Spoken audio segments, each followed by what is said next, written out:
Hello all, it's Devora Krasnianski here from Adai. Tonight I'm really grateful to Lisa Twerski for joining us on this important call. Just a little Hello. Lisa, you there? I'm here. Okay, great.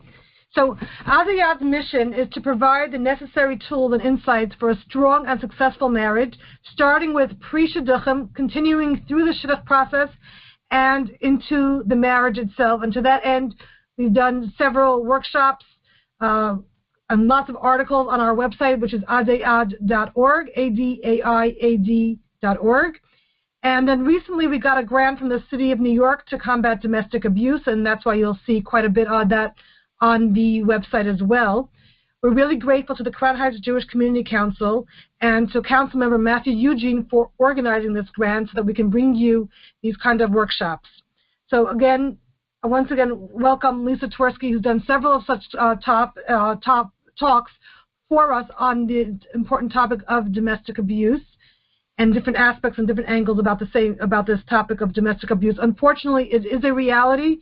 By the amount of articles that we have on our website, and you may see may be slightly skewed toward a lot of domestic abuse. It is a reality. It is not in every case, but for those who are suffering through domestic abuse, it's very big. And so that's what we're trying to combat it from several angles. And so once again, I'm really grateful to Lisa for joining us. Lisa is a licensed clinical social worker. She's been working with victims of domestic abuse for 20+ years already. She maintains a private practice in Brooklyn, and she talks about these topics on many subjects, including domestic abuse, marriage, and dating. And she's also the author of the very important book, I'm So Confused, Am I Being Abused?, which is an important read for those who have any questions on this important topic. Tonight's topic will be addressing just one aspect of Lisa's topic there. Just to clarify, tonight's talk is directed to the newlyweds and anyone else who's listening in. We will not directly address how to be supportive to a newlywed struggling with abuse. That's a separate conversation.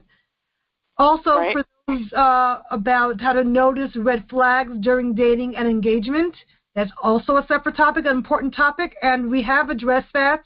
And you can find that on our website at adai.org/red-flags. Also, in advance of this call, several questions came in about how and if to intervene if you notice that a friend or a relative is being abused or is being abusive, or if a friend is dating someone who's showing tendencies of abuse. Those are great questions. Again, we're not going to go into that. Lisa did address that topic last year to some degree about how to intervene or not intervene if you notice that a friend or relative is being abused, and you can listen to that recording and read a summary also on the website at adai.org/twerski-helping-loved-1. You can find all the past events and conference calls at adai.org/past-events. So let's start with Lisa. Yep. Okay, so let's start with, on this topic of recognizing controlling behaviors early in marriage. Right. Well, let's start with the foundation, right? Because I think we discussed it, and I think it's an important thing to really start with a foundation of what does it mean to be healthy, and so what does it mean when it's unhealthy? And I think that that's very confusing for newlyweds because, so much of our, as it should be, so much of our preparation for marriage, leading up to marriage and marriage, is talking about, how to have a good relationship and how to give in a relationship and how to make a relationship and how to work hard in a relationship. And, a lot of young women and men come into marriage with that understanding that, you have a responsibility to the other person, and you're, making a marriage work can take some effort, and acclimating to this person and focusing on this person and making sure that, things are working well in the relationship, growing the relationship, that's their responsibility. And what the problem is that very often early phases when things are not going well, and we'll define well versus abusive or controlling, are not going well, the person, because they're just starting out and they're just coming off the heels of all these lessons of making things work and working hard, they just kind of, things are going on and things are kind of off, or things are really hard, or things are really painful, and they just kind of keep redoubling their efforts because that's what they were told you're supposed to do in a new marriage. And so I think it's important to sort of, before we even get into specific signs and symptoms and examples, is talk about, well, what does that really mean when we say, marriage is hard work, or a relationship is hard work, or however we're saying it. So in my mind, there's a very big difference between working on a relationship, which can take a lot of work sometimes, and working to make something into a relationship.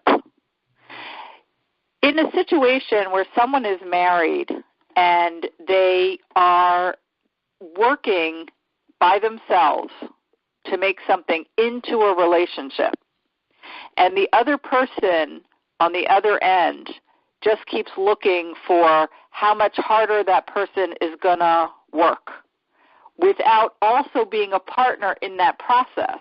Doesn't mean that the process goes perfectly or the process goes completely smoothly just because we both are working. It can still be bumpy because we don't really know the other person well enough to know what they want.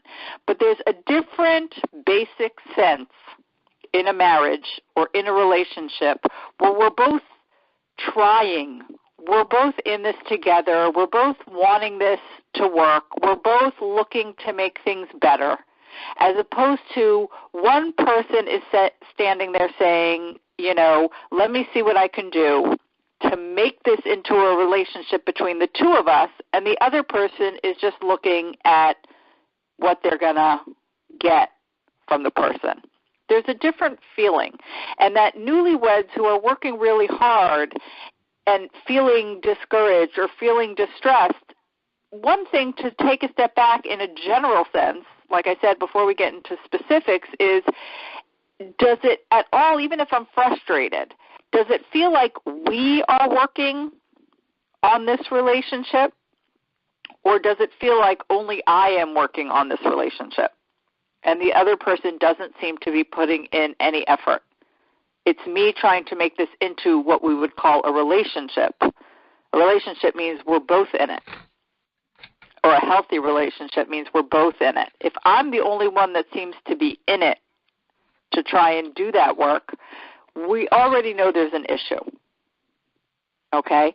Now, the healthy one, right, it's not bump-free. The healthy one is where we're both in it.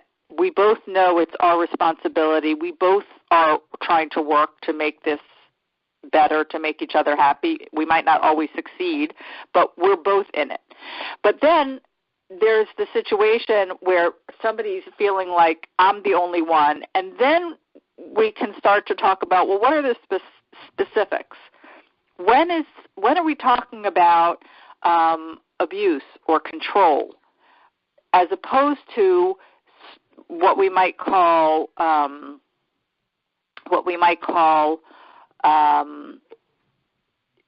dysfunction or selfishness or self-centeredness, where it's all about the other person getting what they want. Control and abuse is about dominance. It's not that I just want what I want, I'm selfish, I don't have the right idea about relationship, and that you're in this also, and my job is to make sure you're okay, not just your job is to make sure I'm okay.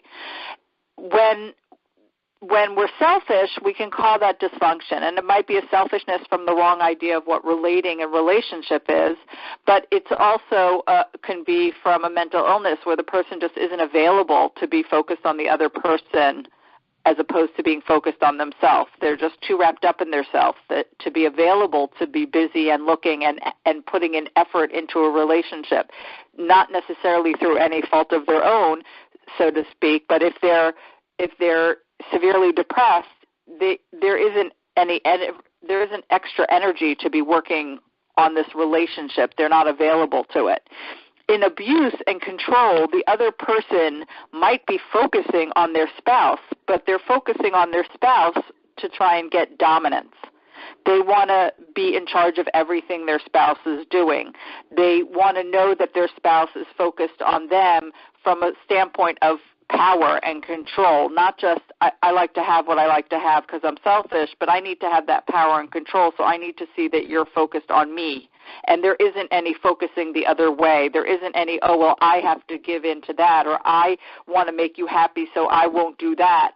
It's all about how I'm going to feel powerful over you, how I'm going to make you account for your time, or how I might put you down because that will make me feel like I'm on top of you, so to speak. How I'm going to limit your contact with other people, or I'm going to limit your activities outside of what I want you to be doing, or what time you're going to be giving to me. And that's not a relationship. It's a relationship of power and control, but it's not a marital relationship. And when that person feels like everything has to be this person's way, and I have to make sure that they're okay, they're never making sure that I'm okay, then that's what we're talking about. Now, here's where it gets very, very tricky for newlyweds. Newlyweds who have the right approach, and newlyweds who have the right ideas, and newlyweds who got good training, and that could be male or female, are so busy trying to do their appropriate role, which is to be, focused and attentive to my spouse, that they don't. At some point, sometimes they start feeling put upon, and they start feeling controlled, and I'm, saying that in quotations. They start feeling controlled when really it isn't actually control. There might be some selfishness there.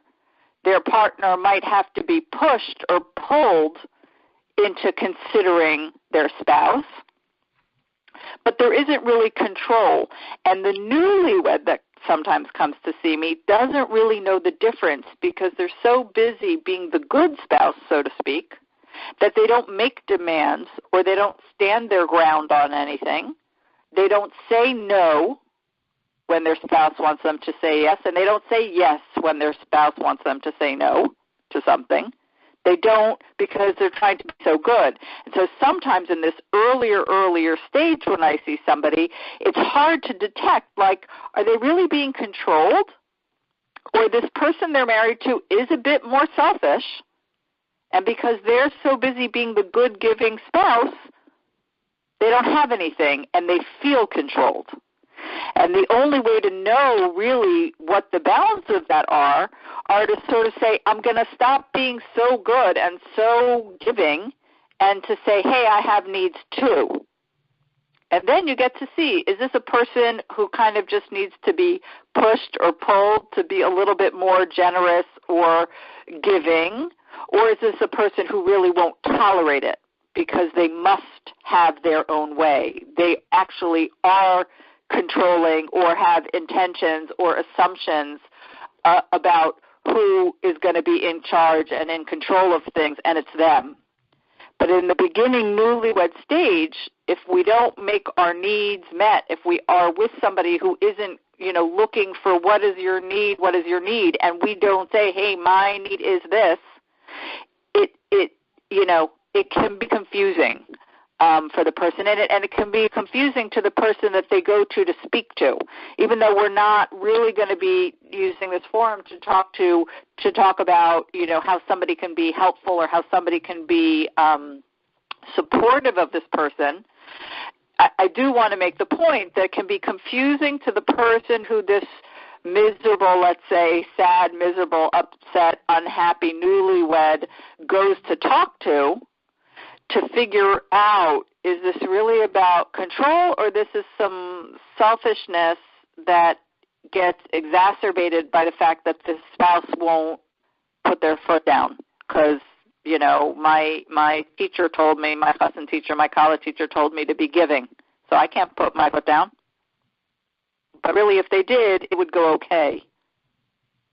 It's control and abuse where when I put my foot down, there are consequences to that, sort of punishments, whether that's you won't talk to me, or whether that's I cut up your credit card, or whether that's I won't go now to your parents for Shabbos for the next 3 months, But the only way to know what really is the bounds and what this is really made of is to kind of make my needs met, which is hard for some people, especially when they have in their head that, to be a good spouse, you're supposed to be giving and giving and giving and giving. Okay, so Lisa, could you describe some of these things a little bit more subtle? I mean, obviously, physical violence is obviously unacceptable, but yes. Can you give some more of these little examples of what someone might be experiencing that can indicate that deeper abuse is coming down the pike? Well, again, I'll tell you some of the tactics that are common or that are commonly used to gain and maintain that power and control. It's always the sort of pattern and feeling. It's not that the lesser things tell you that the bigger things are coming. It's that there's this consistent feel of if I don't, if things are not his way, then something. So if things are not his way, there's name callings, there's put downs, there's demeaning behavior. If things are not his way, there are threats, or there's withholding, whether that's financial withholding or emotional withholding or even sexual withholding. Whether there's minimization, I try and express my needs. I try and say that there's something that I, am missing, or that I would like, or that I'd like to get to do, or that I'd like to have my way, and that is scoffed at or put down in some way. There's some negative, nasty behavior that I say is just not okay to me, or felt really bad, or I'm really upset about something, and there's this minimizing or denying by the person that that this was done, that anything happened, that this is out of the bounds of relationship. No, it's not. When you're in a relationship, the person cares what's distressing to you. They care that they upset you. If for somebody who's in a confusing situation like this, if they could turn it around and say, if my spouse said to me, I'm not happy with something, what would I do? Usually it's something very different than what's done when they say they're not happy about something. Some of the other tactics might be, newlyweds don't usually have children, but sometimes children can come pretty quickly. It's around the kids, whether it's threats that relate to the kids or treatment that relates to the kids that intimidate me and make me feel like, oh, I better, kind of fall in line with what my spouse wants, or the children are going to suffer in some way. And that's another tactic that comes up. So it's sort of more obvious when there's physical violence that there's something off, but in a general sense, with this kind of feeling that we get in all of these different kinds of tactics, or others that I haven't mentioned, it's that feeling that I don't have the same voice, and I don't have somebody that listens to me. I have to listen to them, and I don't have somebody who's going to listen to me, who's going to be interested in what is upsetting to me, who's going to be attentive to what my needs might be. There's none of that, because it's all has to be the way my spouse has decided it should be, primarily based not on necessarily just sort of self-centered, selfish, type of behavior or attitude, but based on their need for dominance and making me be one down. When you're in a relationship with somebody whose goal is to dominate you, that doesn't feel like a relationship. The way we're talking about relationship. It certainly doesn't feel like a friendship. If somebody thinks about sort of their good friendships, that's what marriage is supposed to feel like. It's supposed to feel like a give and take with somebody who I, like to spend time with and who cares about me and I care about them. It's not supposed to feel like this, kind of never-ending, have to figure out how to please you or else. Lisa, how often is it the wife who's being controlled, and how often is it the husband who's being controlled? Well, I would say that if we're talking about how I would define, not I, but how people in the field would define domestic violence, which is a discrete phenomenon, okay, then it's the much larger proportion of women who are being dominated by men. Now, because it's beyond the scope of this call, and I want to make sure that we understand that some of how I'm talking and some of what people might experience will seem very, very similar when they're married to somebody with a personality disorder. I want to just say that there probably, I don't know the exact statistics, but there are at least even number of men and women with personality disorders. I really should Google that. But it's certainly more equitable. And being married to somebody with a personality disorder who is not, it's not the same thing as domestic violence, but a lot of what I'm talking about can feel very similar. Men who are listening to this should not feel like, oh, but that can't be me because, Lisa said that it's, the statistics say it's much more likely for a woman to be dominated. Men who are living with somebody with a personality disorder are going to feel the same things. It's not the same dynamic, and therefore it's not the same intervention, et cetera, but it's going to feel very similar in a lot of ways. And they should seek help as well. So just to clarify, because many people use the word abuse very interchangeably with dysfunction or just something's off about my marriage. But when we're talking about abuse, we're talking about capital A abuse, we're talking about a sense of control. And in one of our previous calls, you stressed the difference and knowing the difference, whether it's dysfunction, personality disorder, or domestic abuse with the capital A or control, is that the way we're going to deal with it. Is that right? Well, I wouldn't say capital A abuse versus lower A abuse. I would say abusive treatment that happens in the context of dysfunction or dysfunction needs to be differentiated by a professional from abuse that happens as part of domestic abuse, domestic violence. Those two things are different. And in domestic violence, what's different about the abuse is that it comes in the context of assumption and goal of gaining and maintaining power and control. And in dysfunction, the abusive behavior happens in the context of wanting to have things their way. The focus is on them, what they need to get, what they need to have. And in domestic violence, the focus is more on dominating other. It's the difference between that kind of situation versus that kind of situation, and where the abusive behavior comes in, it's just different between domestic violence and dysfunction, not necessarily capital A abuse.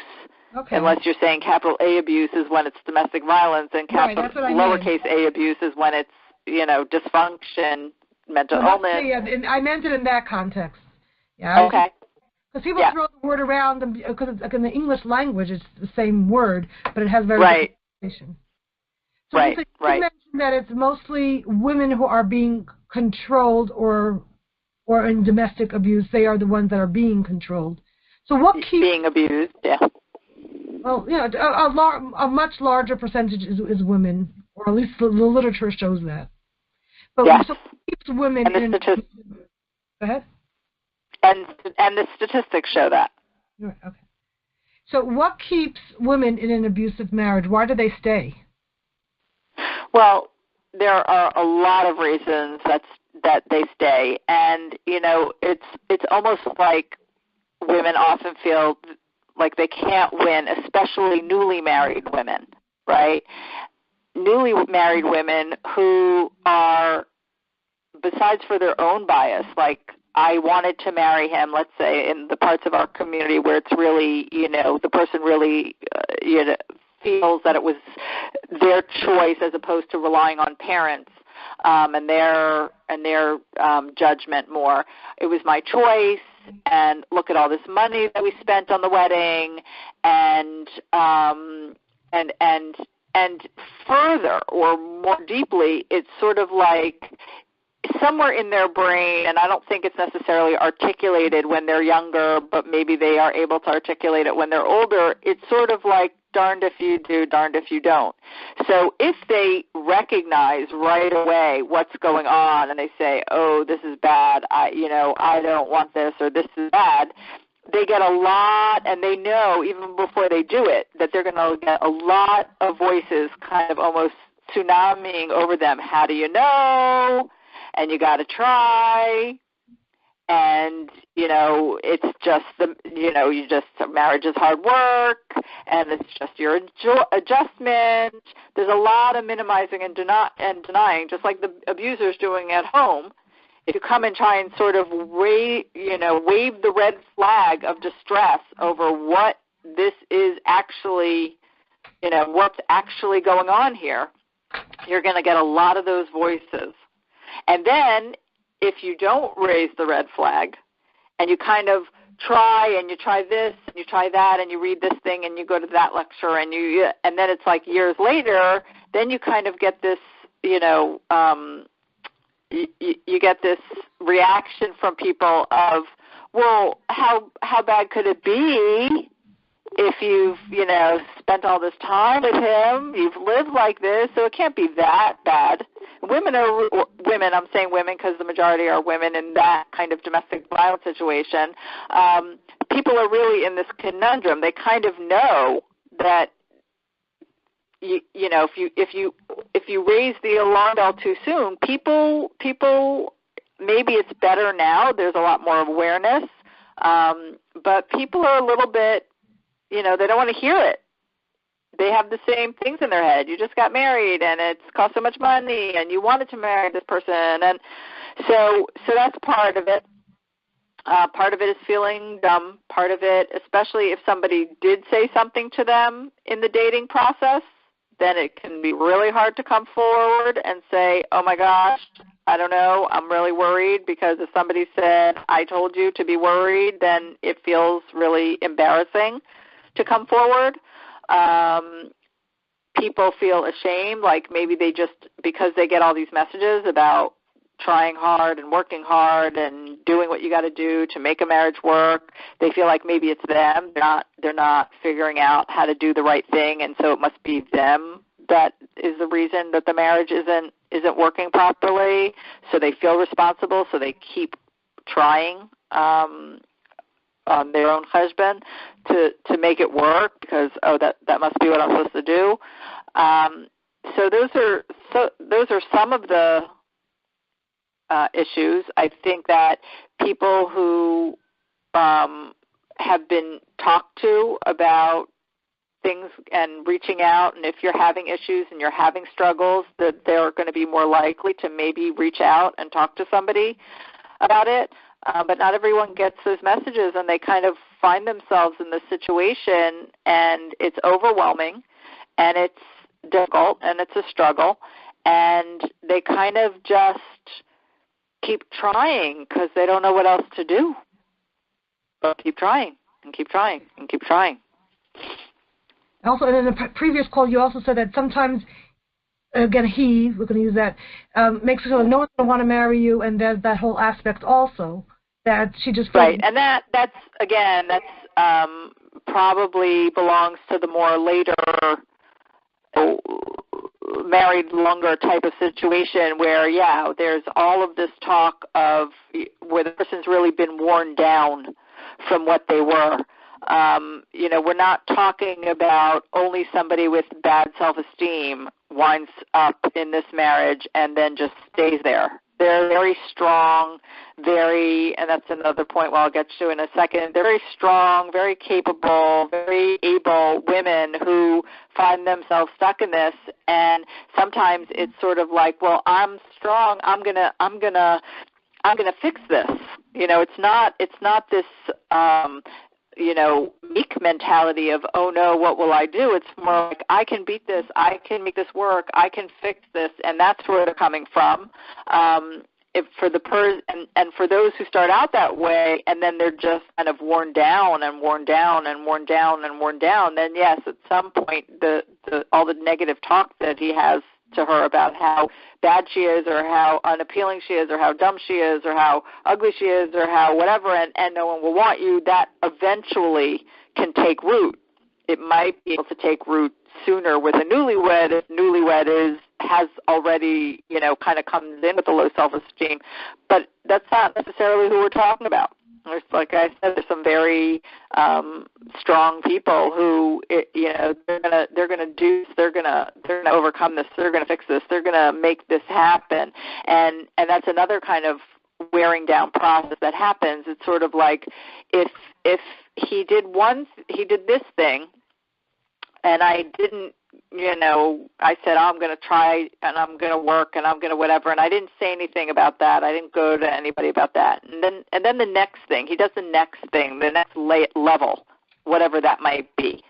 And I just say, I already, I figured out how to deal with that, or I figured out how to live with that. And am I really going to go talk to somebody about this thing?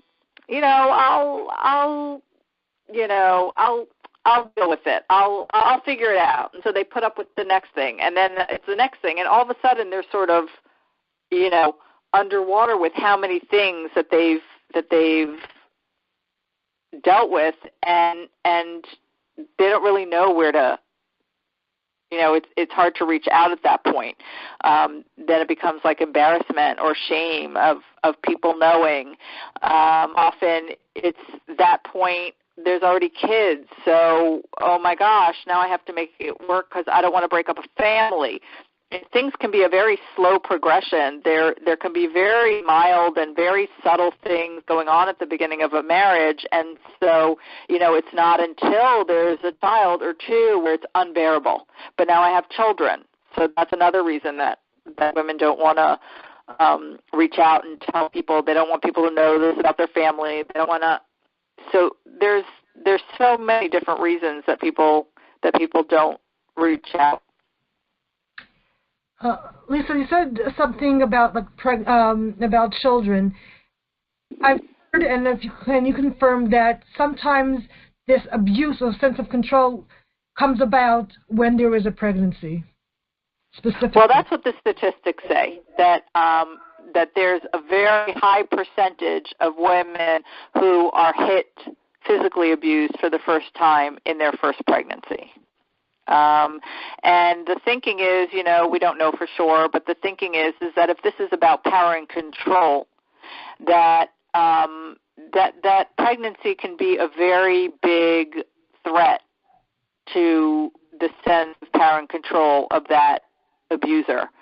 The person is less focused on them, the anticipation of even less focus and dominance on them, and so it's experienced as a real threat to their dominance because there's this other being that often gives women some strength, at least initially, to sort of say, like, wait, I might not be able to put myself first before you, but I could put my baby first before you, my child first before you. So it becomes this threat to the power, and that's probably why. We don't know for sure. We just know the statistical fact of the high percentage of women who experience the first physical assault during pregnancy, we're guessing the reason is that sort of loss of control, or the eroding, the feeling that there's an eroding of control because there's now a child, and the mother will seek to protect or seek to focus on the child.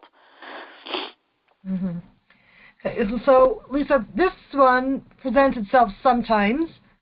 Let's talk a few minutes about marital rape. Okay. So, it's devastating. Most women, it can come in a various forms. Most women will kind of tell themselves, or often there isn't actual rape in the sense that at the last minute the woman will, at least in sort of technical sense, acquiesce. But usually the acquiescing is so that she doesn't have to feel like she's being raped. And there are many women who comply, in under terrible conditions because they're taught that you have to be there for your husband, and no one sort of defines what's normal and when it's okay to say that's too much for me, and when and how the sexual relationship, like the rest of the relationship, is supposed to feel about like it's about both of us. So, in general, probably in our marriages, we're probably somewhat doing our girls a disservice when we talk about the sexual, intimate relationship in that way. Be there for your husband. Women should understand that they have needs as well, A, and that B, it's supposed to be something that we're in together. And even if we have differences in, what we like or how often we like or when we like or whatever the differences should be, this should be something that, we both have a say and an input, and you care about my needs the way I care about your needs, and we try and figure out how we can both be happy, and at the very least how one of us doesn't have to be miserable. So that's sort of in the general sense. Now, in a domestic violence situation, it could go anywhere from, I don't know that you can call it marital rape when she's technically saying yes because she was taught you have to say yes to your husband whenever, but most women would like to say no to some of what goes on in those relationships of dominance, and and they just don't feel like they can. And then there's the next level of when a woman really does say no and she's physically forced. That might be, and then it's that can happen. And then you take it one level further when she's forced when she's not clean. It's sort of a whole nother level of devastation for a woman. There's being forced and feeling that fear of that violence. Women have described it of the violence isn't just happening to you, the violence is inside of you. It's a different level of fear and terror women experience when they're being raped. But when a woman is forced, coerced, whether it's physically raped or emotionally coerced when she's not clean, it's not just devastating on an emotional level or a physical level, it's devastating on a spiritual level. And what happens for some women at that point, erroneously, they start saying to themselves, whether that or whether it's something else that they compromised on in order to try and make him happy so they won't be made miserable or whatever it is, they start saying, like, maybe I don't deserve better treatment. Look at me. And that's another reason that sometimes women won't come forward. They're just so ashamed, and they feel culpable where they shouldn't, or they feel ashamed where they shouldn't. and it stops them from coming forward. So you have a lot of different variations of what we might call marital rape or force or coercion or assault. Some of this it's hard to even know what name to put on it, and for some of it it's not even, the name is insufficient. When somebody is raped when they are not clean and they are given that spiritual blow, we need better language for that. Rape is not even enough of a horrible term to use. It's really, really devastating. Yes, I can imagine. So if someone feels that they might be in an abusive or controlling marriage, what steps might they take? Because sometimes callers are told that they shouldn't share shalom bias issues with their parents. So who should they talk to? Right. So, you want to kind of think to yourself, first of all, a couple things. Just like in a marriage, when things aren't going well, and I start by trying to say something to you, and we try and work things out with each other. If we keep trying to work things out with each other and things are not getting better, even if my spouse is saying we should work this out between us, if it's not working to work it out between us, or sometimes it's a little better, but then it's a little worse, and it's really not getting better overall, just going up and down, but saying the same kind of bad, then you move on to talking to somebody. Now, if you go to talk to somebody, whether it's your college teacher, whether it's your mashpia, whether it's a mentor you were close to, whether it's your older sister who you trust to be discreet, whether it's a very good and wise friend, right? If what they're telling you doesn't seem to be making a difference or helping you, whether it's because it's minimizing, not understanding, putting more responsibility for this on you and not enough on your, whatever it is, if it doesn't seem to be making things better, you move on to the next person. Now, there's also a confidential anonymous hotline, the Shalom Task Force hotline. You have that number on your site, but it's 718-337-3700. But the most important thing is not like which person. Yes, you could get a referral from Shalom Task Force. Is this person helping? Now, some situations, it's not helping in the sense that things aren't getting better because your spouse isn't interested in changing. But I mean that, do you feel validated? Do you feel like the person you're talking to is taking you seriously? And do you feel like they understand what's going on? And do you feel like they're taking your concerns and understanding exactly what the dynamic is here? Then that's a person to talk to. And if you're feeling worse, not better, from talking to them, then it's time to move on to the next person to see if somebody can really get it. So, Lisa, can you talk a little bit the parameters of don't talk to your mother? Now, there is some wisdom in don't talk to your parents on a general shalom bias issue. Can you talk a little to that point? Right. But when you're dealing with a domestic violence situation, the thing that it festers in secrecy.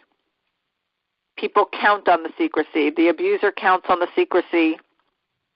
And the person who you've gone to talk to who's not your mother, let's say, to start out, and is telling you not to talk to that person, but if they are not able to be of the resource that you need, then you might be in the place where, okay, I need my parent. If you need a resource because you're not strong enough, the thing about abuse and domestic abuse and the spouse who won't get help or the spouse who's not changing is that if you can't be alone with this and figure out how to break out of it, and I don't necessarily mean leave, I just mean even breaking out of feeling responsible and scared and unsafe or overwhelmed or so if you've tried to talk to other people and you've tried going for different kinds of help and it's not helping and you're not breaking out of it, chances are that without a spouse's help, but not spouse, without a parent's help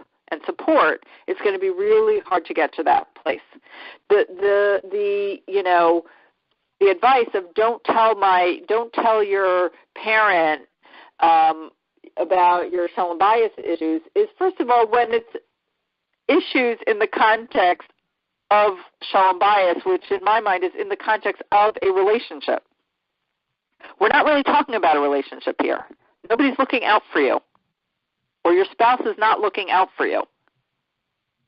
Now, if you go to talk to, let's say, for example, your college teacher, and your college teacher really is looking out for you, there's somebody to have a relationship with and to be in this relationship with, because they're really looking out for you, and talking to them is making things better for you, then that's one thing. But if you're kind of feeling alone in this, you need to have a relationship with somebody to get through this.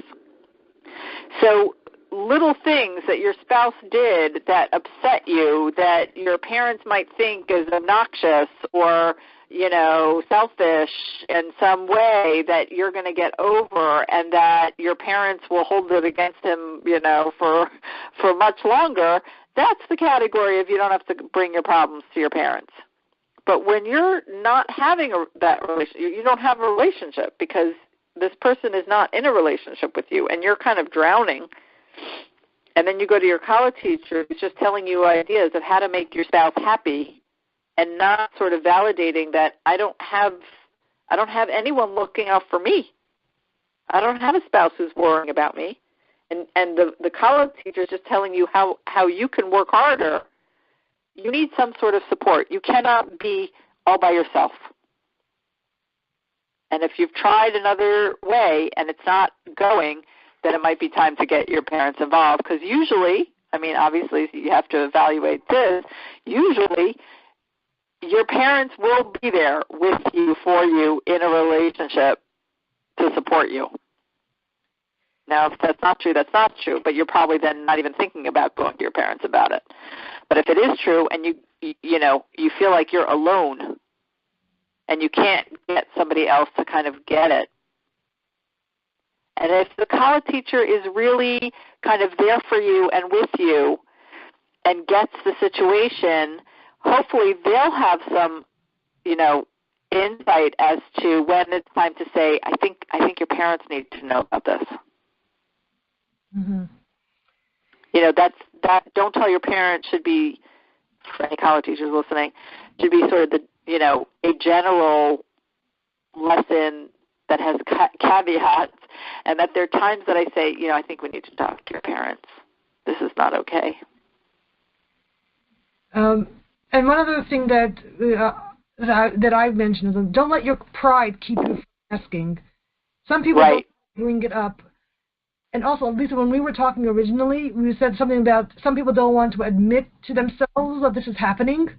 They don't want to say the word abuse or admit abuse. So could you talk a little bit to that, like what's going on for someone when they don't even want to admit to it in their own mind? There's two different things, actually. There's the I don't want to admit to it.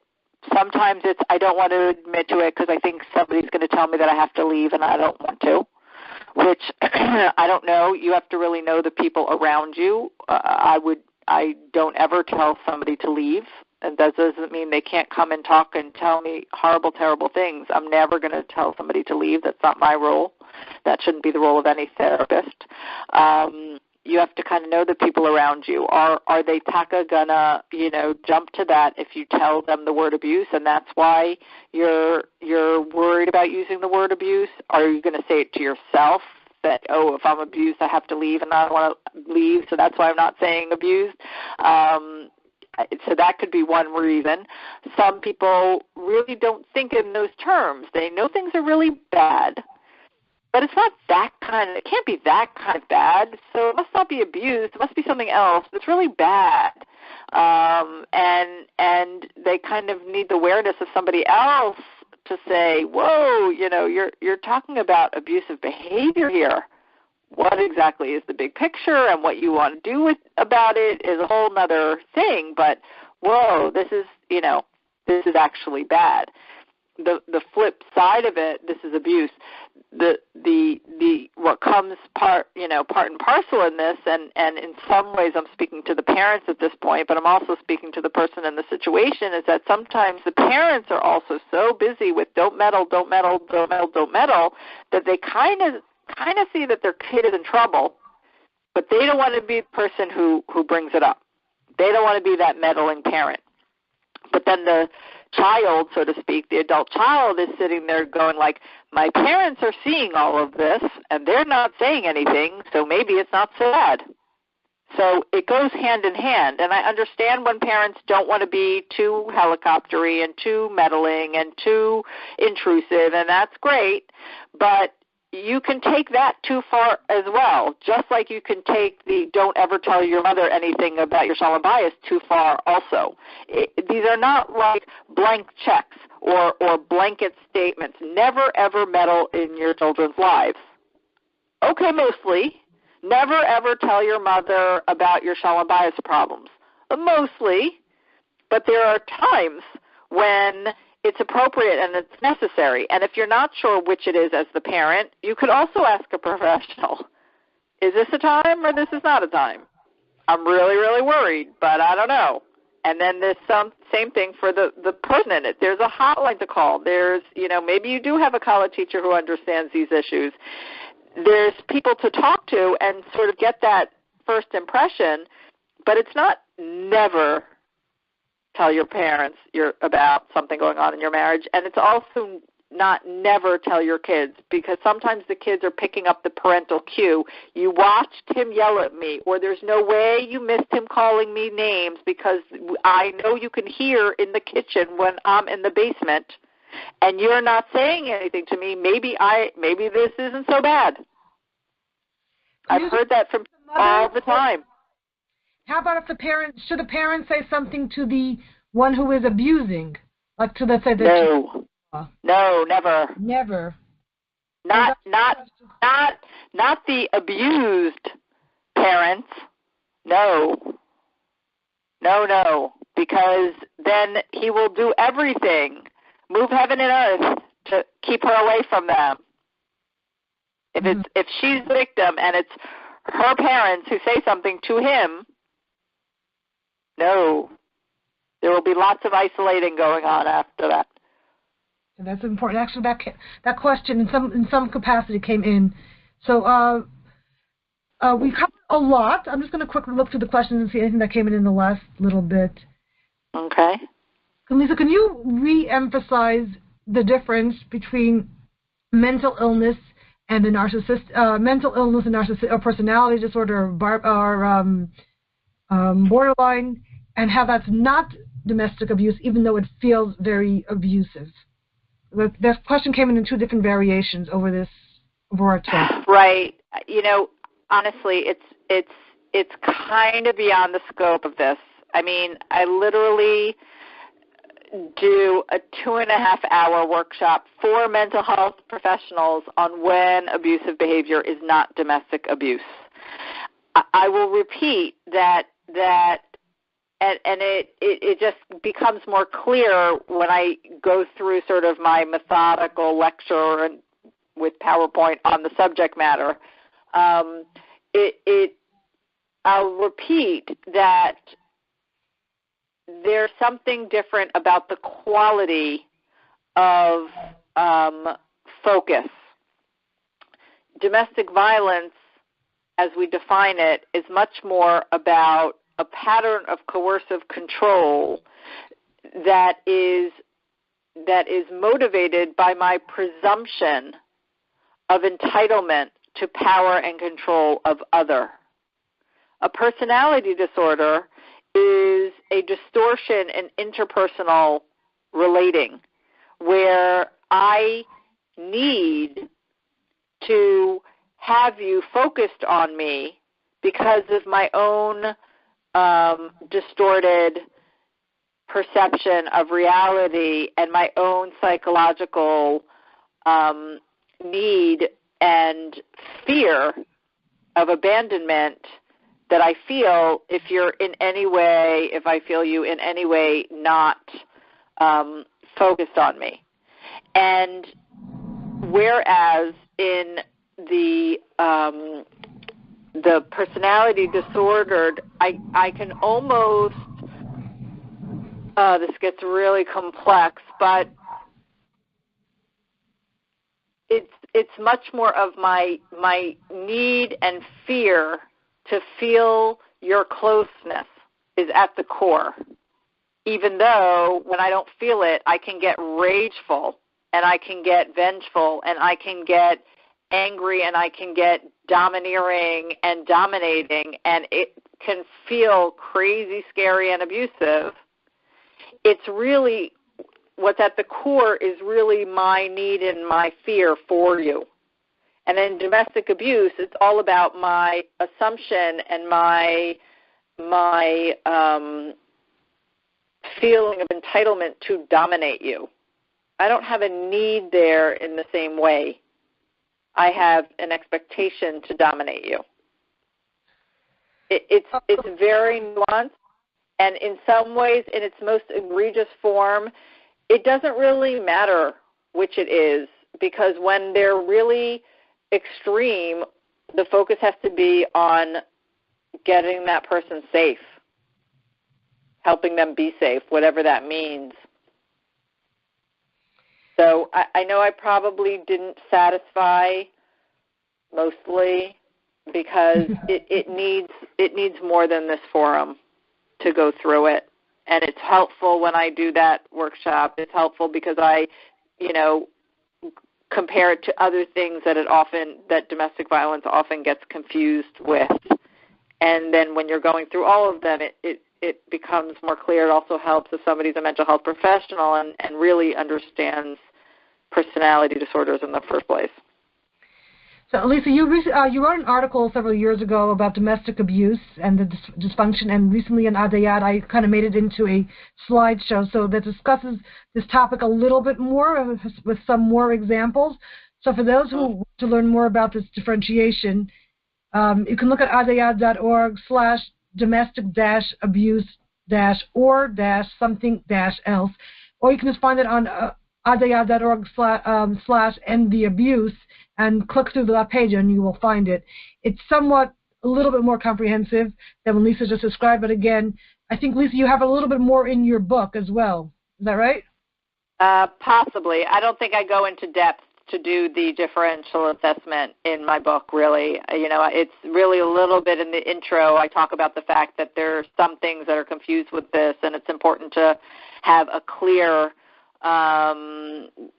differential assessment, because just for intervening, in terms of intervention, making appropriate interventions and recommendations.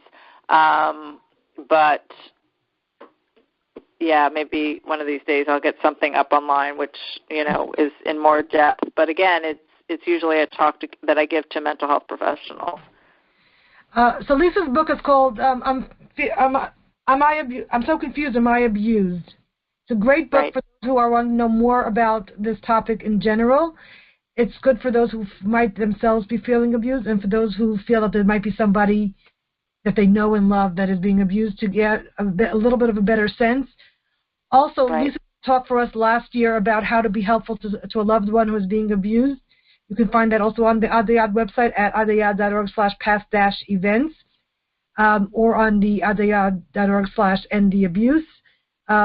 So there's a lot on this topic. If you have any other questions, you can definitely send it to us anonymously at adai.org/ask-anonymous-question. If you ask an anonymous question that you really want an answer for, you'll have to leave us some way of communicating with you, because while they're good questions, some of the questions that came in are very, very specific and personal, and we can't answer them on a general forum, and we can't answer you or help you if you haven't sent any sort of way of us contacting you. So for those who sent in those kind of questions, please, we want to help you, but we can't reach you if we don't know who and how to reach you. So once again, thank you, Lisa, for bringing so much light onto this sad topic. It is a reality, unfortunately, for some, and so I'm hopeful, and I believe that we've helped some people through this call. And And everybody else, thank you and good night. Okay, thanks so much.